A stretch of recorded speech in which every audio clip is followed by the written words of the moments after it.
Assalamu alaikum. Кутмандуу күнүңүздөр менен урматтуу тез кабардын көрүүчүлөрү, урматтуу унаа сүйүүчүлөр, эжелер, агалар, барыңыздар амансыздарбы?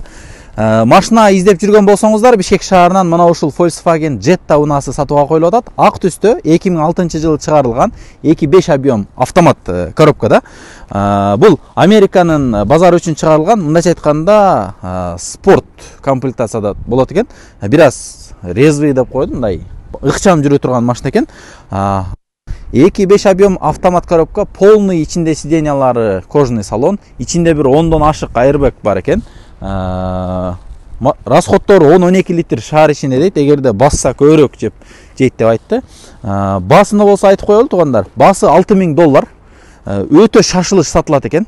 Баягы эси ошентип айтты. 4 дөңгөлөктөрү зимний дөңгөлөктөрдө турат, көрүп турганыңыздардай, 100 дөңгөлөктөрдө, титановый диска. Абалдары жакшы, жүрүм турумдары, ички абалдарында бир сыйра көрүңүздөр, мынакей. Эми Американын базары үчүн чыгарылган унаалар дайым комплектациялары аябай жакшы чыгарылат, үстүндө люктары менен. Бир сыйра унанын ичтерин дагы бул жактан көрүп койсоңуздар болот.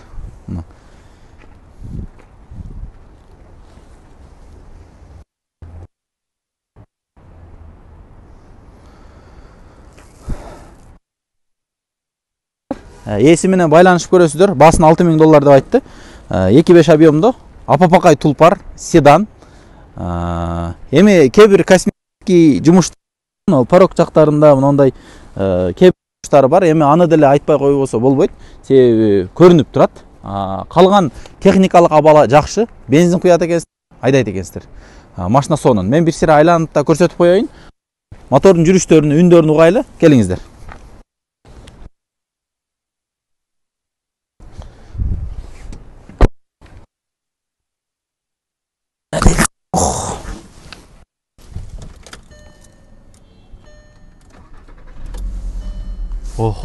Баары деле мындай объем чоң да, 2.5 деле 1.3, 1.2 объем эмес да. Машалла, сонун. Так, подогрев сиденьялары бар экен, климат контроль, мына бул магнитофондору полный өзүнүкү. Мындай ашыкча нерсе жок, мындай приятный машина экен. Круиз контроль бул жагында болсо, полный. Фарлары билесиздер, американский машиналардын фарлары оталдырар менен жанып калат. Себеби евро нормаларда ошондой көрсөтүлгөн. Мен бир айланып көрсөтүп коеюн, машинанын жүргөн көрүңүздөр.